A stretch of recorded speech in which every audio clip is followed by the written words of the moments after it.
दोस्तों, हम सभी भारतीय लोग बचपन से सुनते आ रहे हैं कि भारत कभी सोने की चिड़िया हुआ करता था। इसके कारण विदेशी आक्रमणकारियों और अंग्रेजों ने इस देश को अपना गुलाम बनाया था और अपार संपत्ति इस देश से लूट कर ले गए थे। आज इस वीडियो में हम जानेंगे कि आखिर भारत को सोने की चिड़िया किस तथ्यों के आधार पर कहा जाता था।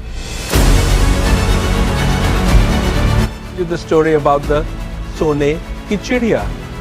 It means golden bird. Just that India was a country with wealth. It was a country that was very developed, very advanced compared to any civilization either in Asia or India.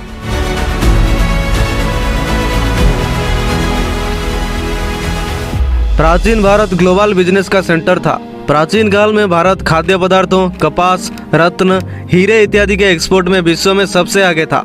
कुछ लोग मानते हैं कि प्राचीन काल में भारत केवल मसालों का ही एक्सपोर्ट करता था। उनके जानकारी के लिए बता दें कि भारत मसालों के अलावा कई अन्य उत्पादों के एक्सपोर्ट में भी आगे था। भारत से एक्सपोर्ट में जाने वाली वस्तुएं थी भोजन, कपास, चावल, चीनी, जबकि मसालों में मुख्य रूप से हल्दी, काली मिर्च, दालचीनी इत्यादि शामिल थे। इसके अलावा आलू, नील, तिल के तेल, हीरे, नीलमणि आदि के साथ साथ पशु उत्पाद और धातु उत्पाद जैसे ज्वेलरी, चांदी के बने पदार्थ आदि एक्सपोर्ट किए जाते थे। भारत विश्व का सबसे बड़ा व्यापारी था, लेकिन कैसे और क्यों लूटा भारत? इसके कारण थे विदेशी लुटेरे। भारत के पास इतना पैसा बन चुका था जो विदेशियों को अपने तरफ आकर्षित किया। महमूद गजनी का नाम तो आपने सुना ही होगा। महमूद गजनी का भारत पर हमला करने के पीछे दो सबसे बड़े उद्देश्य थे, एक इस्लाम का प्रचार करना और दूसरा भारत से धन की लूट करना। महमूद गजनी ने नवंबर 1001 में पेशावर के युद्ध में जयपाल नामक एक हिंदू राजवंशी शासक को हराया था। गजनी ने इस युद्ध में किले से 4 लाख सोने के सिक्के लूटे और एक सिक्के का वजन 120 ग्राम था। इसने गुजरात स्थित सोमनाथ मंदिर को 17 बार लूटा था। सन 1025 में महमूद ने सोमनाथ मंदिर को लूट कर इसके ज्योतिर्लिंग तोड़ दी थी।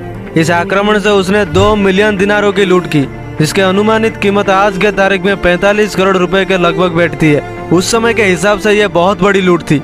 इतने लूटों के बाद भी बाबर जैसे लुटेरे यहाँ आकर ना सिर्फ लूट की, बल्कि खुद और खानदान के दम पर यहाँ कई सदियों तक राज भी किया। इस खानदान के राज्य को हम मुगल साम्राज्य के नाम से जानते हैं। मुगल और अन्य आक्रमणकारियों के शासन के बाद भी विश्व की जीडीपी में भारत की अर्थव्यवस्था का योगदान 25% के बराबर था। इसी समय में अंग्रेजों ने भारत पर कब्जा किया, लेकिन जब अंग्रेज भारत को छोड़ गए तो भारत का विश्व अर्थव्यवस्था में योगदान मात्र 2 या 3% रह गया। उपयुक्त तो आंकड़े सिद्ध करते हैं कि प्राचीन भारत में अगाध संपत्ति थी, जिसके कारण यहाँ पर विदेशी आक्रमणकारियों के हमले होते रहे थे। लेकिन अगर बीते समय को छोड़कर वर्तमान में देखा जाए कि भारत की स्थिति विकसित देशों की तुलना में निश्चित रूप से खराब है, लेकिन इसमें कोई शक नहीं है कि भारत पूरे विश्व में बहुत तेजी से अपनी सफलता के झंडे गाड़ रहा है और आज भारत विश्व की 5वीं सबसे बड़ी अर्थव्यवस्था बन गया है। उम्मीद करते हैं वो समय बहुत जल्द आएगा जब लोग इस देश को फिर से सोने की चिड़िया बुलाएंगे। दोस्तों, आज के वीडियो में बस इतना ही। उम्मीद है आपको वीडियो पसंद आया होगा। तो मिलते हैं अगले वीडियो में।